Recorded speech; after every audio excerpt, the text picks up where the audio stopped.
Hello, and welcome to International Business Daily. I'm your host for this evening's bulletin. Tonight we cover one of the world's most burgeoning economies and countries located in Southeast Asia, and that is Indonesia. Indonesia is one of the world's fastest growing populations, with over 290 million people living in an abundance of tiny volcanic islands. The country's capital is Jakarta, where the president, Joko Widodo, leads a presidential representative democratic republic, while they also undertake a civil law system. Indonesia borders Malaysia and is very close geographically to Australia, making it a very popular tourism spot. Indonesia is the largest economy in Southeast Asia and is a member of the G20 and is classified as a newly industrialised economy. It is considered to be the 16th largest economy in the world in regards to GDP. Indonesia is the world's largest exporter in tin, whilst also being a very large exporter of crude oil and petroleum. Indonesia's industrial sector, which provides textiles, natural gas, cement, rubber and tourism, is the country's major GDP provider at approximately 47.1%. This is also big for the country's employment numbers, with the sector providing employment to 18.6% of the country's population. The purpose of this particular bulletin is to assess how Indonesia has been affected by globalisation in both positive and negative aspects. It is also to help see how the country has grown economically and gauge its levels of human development. It is also to see how culturally different Australia and Indonesia are. We will also look to see if the countries are becoming more similar or more disparate.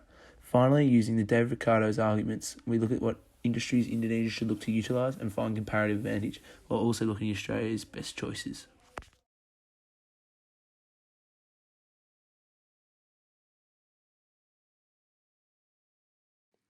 As argued by McGrew, Goldblatt, and Parton, globalization is defined as widening, deepening, and speeding up of worldwide interconnectedness in all aspects of contemporary social life. Globalization has many economic and trade advantages in the developing countries such as Indonesia. It has generally promoted economic growth of Indonesia. As observed by Ying, increase in globalization by approximately 1% increases the economic growth by 1.48%.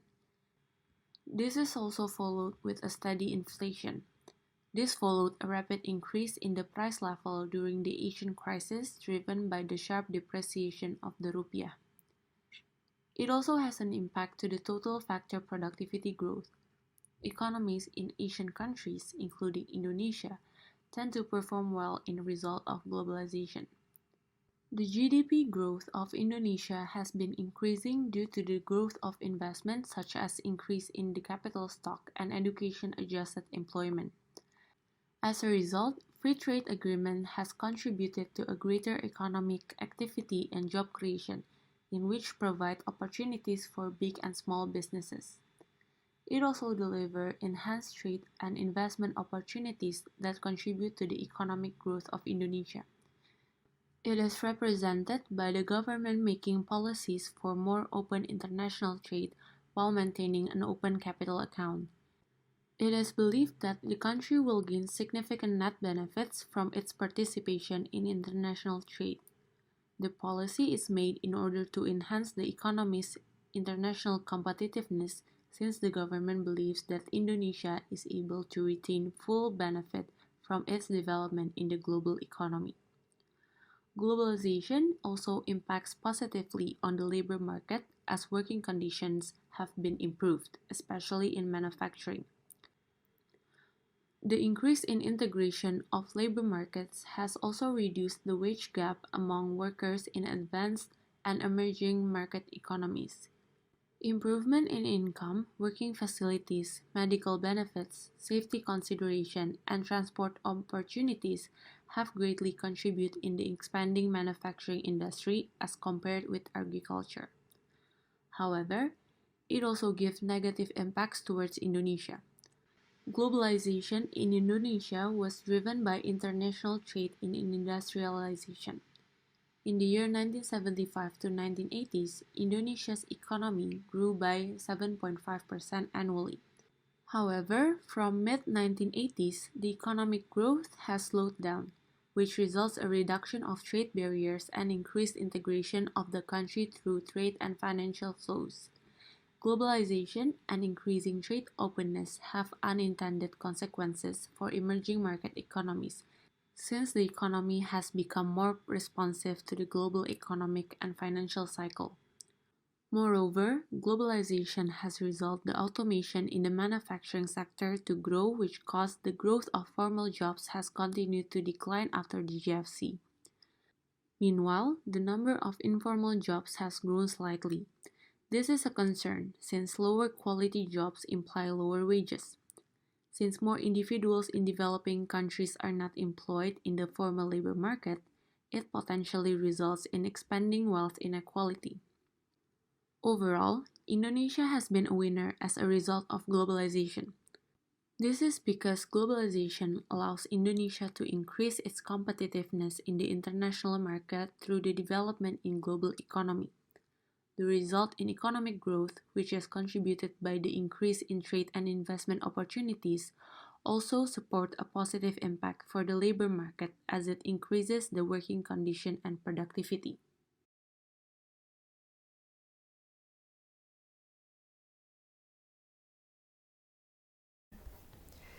As one of the emerging countries of the century, Indonesia has been acknowledged for its great economic potential on a global level. On several occasions, Indonesia has been mentioned as a probable candidate to be added to the BRICS nations. Under the presidency of Suharto, Indonesia's economy grew at an annual growth rate of almost 7%. This has enabled Indonesia to move up into the lower middle income countries rank, while also making it the largest economy in Southeast Asia. To measure the economic development of Indonesia, three indicators were studied: GNI per capita, GNI PPP per capita, and annual GDP growth rate. According to the World Bank, in 2018, the GNI per capita for Indonesia was 4,154, measured in constant 2010 US dollars. And the GNI PPP per capita was 11,255, measured in 2011 international dollars, ranking Indonesia at the 120th and 103rd, respectively, out of 192 countries.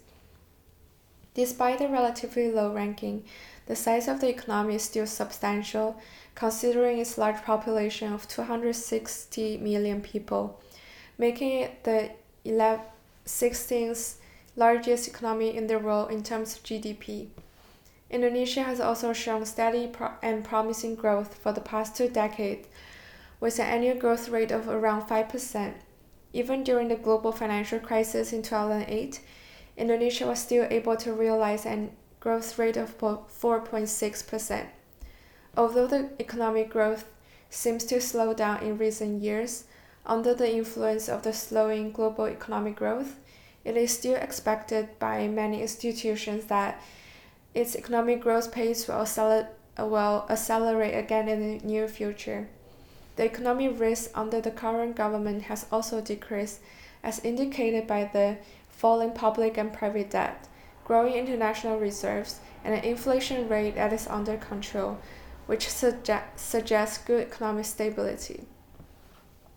With the government priority places on infrastructure development, social assistance programs, and deregulations, it is anticipated a multiplier effect will occur within the economy, and that by 2030, Indonesia will be ranked among the world's top 5 countries in terms of its GDP. However, as argued by the economist Amartya Sen, development of a nation should not only be measured by material output, but also the opportunities and capabilities people are entitled to have. Therefore, using the Human Development Index, it could provide some broader indications. On a scale of 0 to 1, Indonesia has scored 0.694, putting it in the medium range in terms of human development, and ranking it at 160th out of 189 countries.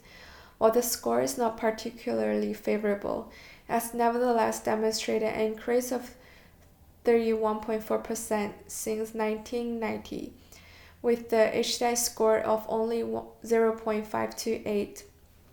Specifically, life expectancy at birth has increased by 6.1 years, Expected years of schooling has also increased by 2.7 years since 1990.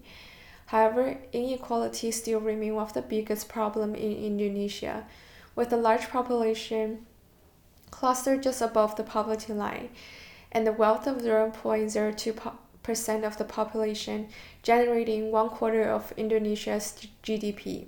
Moreover, due to its unique dynamics, Indonesia is also known for other problems including high level of political corruption, a weak state of infrastructure, as well as continued presence of ethnic and religious violence.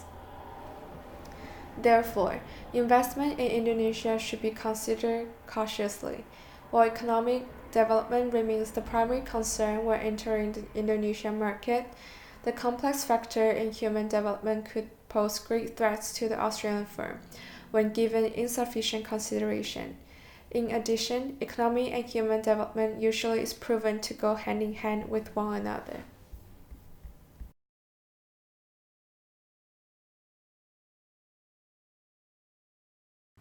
Cultural distance between Australia and Indonesia. As mentioned in Bovie and Phil 2008, culture can be defined as the shared system of symbols, beliefs, attitudes, values, expectations, and behavior norms. Culture gives us identity, which is often defined as the identity of an individual or a group, and it is influenced by one's belonging to a group or a culture. Culture is not constant, it evolves, and that's why there's a cultural differences between countries.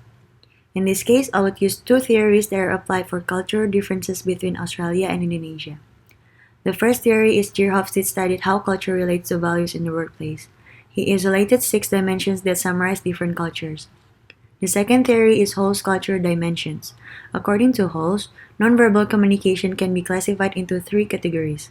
The similarity between two theories that is both analyze human culture and its impact on work and society, especially on how each culture communicates. Cultural distance itself can be defined as how different country perceives the value of culture. Here is a data derived from Hofstede Insight website in comparing Australia and Indonesia culture. It is shown that Indonesia relatively has a lower score in individualism, masculinity, uncertainty avoidance, and indulgence, but score higher in power distance and long-term orientation compared to Australia in Hofstede theory. Moreover, Hall's theory focuses on nonverbal communication. The first dimension is context. Indonesian is high context culture while Australian is low context culture. The second dimension is time. Indonesian are seen polychronic while Australian seen monochronic. The third dimension is space. Indonesian are considered low territoriality while Australian seen as high territoriality. One of the examples about topics that are related is power distance by Hofstede and context by Halls. It is shown that Australia has lower score than Indonesia in the power distance dimension. In terms of business implications, Australian organizations' hierarchy is established for convenience, superiors are always accessible, and managers rely on individual employees and teams for their expertise. At the same time, communication is informal, direct, and participative. While for Indonesia, they characterize as being dependent on hierarchy. Unequal rights between power holders and non-power holders, superiors inaccessible, leaders are directive, management controls, and delegates. Communication is indirect and negative feedback is hidden. With respect to Hall's theory in terms of context, Indonesian has high context culture, which means communication is more nonverbal, indirect, and more formal, while the Australian has low context culture, which means mostly communication is verbal, direct, and precise. However, the difference is that Hofstede theory is more focused on behavior of a culture and Hall's is more focused on nonverbal communication. There are also limitations. Hofstede's limitation is it creates boundless generalizations in the models. Hall's limitation is that the concept was drawn from personal observations and interpretations, so there is no clear clarification defining and measuring where a country stands in the continuum. For these reasons, Hall's model is less operational and less favored by researchers compared to Hofstede's. In conclusion, by delving into two theories of culture, we can recognize that the culture between Indonesia and Australia are not similar. The value system and norms of a country also influence the cost of doing business between countries. However, by having a good understanding about the culture of each country, it will help us to adapt towards the differences with respect and tolerance between countries in the global business environment. Therefore, the accumulated knowledge developed by Hofstede and Hall's models provides a beneficial level of analytical flexibility for studying culture between countries.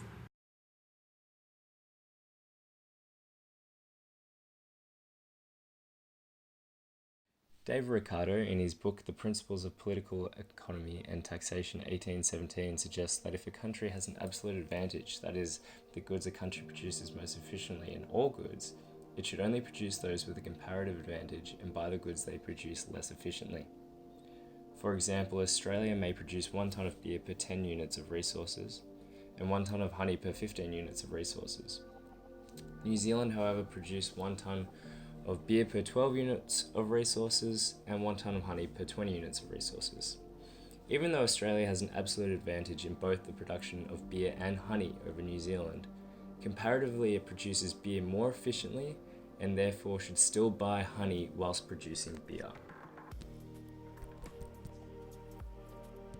In accordance to Ahmed Abubakar, the tobacco industry in Indonesia is considered the 5th largest tobacco market in the world, pulling in a production value of approximately 1,140 Australian dollars per capita. It is a highly efficient and productive sector of Indonesia's economy. There is a huge demand for tobacco in Indonesia, especially among men, at around 65% of men to be considered smokers. Strength and competitiveness of firms involved in the industry, such as HM Sampurna and Gundang Garam, being the 2 major players, with 6 more being prevalent as well. When reflecting on Porter's diamond model, Indonesia is benefited by the basic factors that the raw materials required can be sourced domestically due to the nation's climate. Government non-intervention has also aided the industry, as it has maintained low retail prices by abstaining from adding on high tax rates to deter consumers from purchasing tobacco-based products. Scoring highly in most of Porter's diamond model, the tobacco industry has a considerable comparative advantage in Indonesia. Therefore, Indonesia should be aiming to specialize in the tobacco industry. Australia has a competitive advantage in the business services industry as well as the production of metal products. The business services sector is now responsible for 1/4 of Australia's output and 1/5 of total employment per Osman 2013. As basic factors such as natural resources are not as relevant, the business services industry relies more so on advanced factors such as growth of universities, which are heavily backed by government funding, aiming to send students into business services such as accounting and finance, law, taxation, human resources, and management. The demand for business services are ever growing, as they are heavily supported by the production industry. For example, the growth of the mining industry, the success of the mining division aided alongside it partly due to increasing commodity prices that led to an increased need for employment services firms, engineering and technical services firms, and equipment leasing providers. Australia's high regulatory laws and prudential standards also help to aid the business services industry, as these strict conditions promote business to outsource these services to ensure they are done accurately and from an unbiased perspective. With high standards set on our firms to succeed in the Australian economy, as well as the rise in demand for skilled labour, the growth in the industry has been heavily supported by firms' desire for specialised services in areas such as technology, insurance, and administration. The business services industry is one of the highest in production efficiency in Australia, bringing in 14,816 Australian dollars per capita in 2018, thus comparatively advantageous to the Australian. Another key industry to the Australian economy is the metal products sector. The industry holds a production value of 9,004 Australian dollars per capita, and it is heavily supported by industries such as the mining industry due to an abundance in natural resources.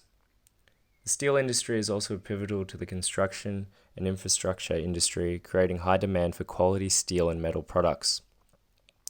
The Australian government has supported the steel industry through the Code for the Tendering and Performance of Building Work 2016, which aims to promote the use of domestically sourced and manufactured materials used for building work. Additionally, the government has implemented 49 anti-dumping measures on 16 steel products from 18 countries. The metal products industry and the business services industry are two actively supported industries and hold a clear fundamental comparative advantage in domestic productivity. When considering David Ricardo's theory of comparative advantage as well as Porter's diamond model of competitive advantage, Indonesia should look to specialize in the agriculture and tobacco industry when looking to trade with other countries, whilst Australia should aim to specialize in business services and metal products. In summary, Indonesia has been able to move from a developing country to a burgeoning world economy in the last 50 years. As seen throughout this report, it has benefited significantly from globalisation in both trade, but has also decreased unemployment levels, which leads to a correlation of greater living standards. However, its human development and economic development could improve, with a high state of poverty throughout the climate and a weak level of infrastructure, which results in the recommendation that investment in Indonesia from a business sense should be cautiously considered. By using Hofstede's and Hall's theories, we are able to establish that Australia and Indonesia do not have similar cultures. From David Ricardo's arguments, we were able to establish that Indonesia's agriculture and tobacco industries are where their resources would be best used to get an absolute advantage, and in Australia, their resources should be targeted towards business services and metal products. Thank you very much, and I hope you enjoyed the presentation.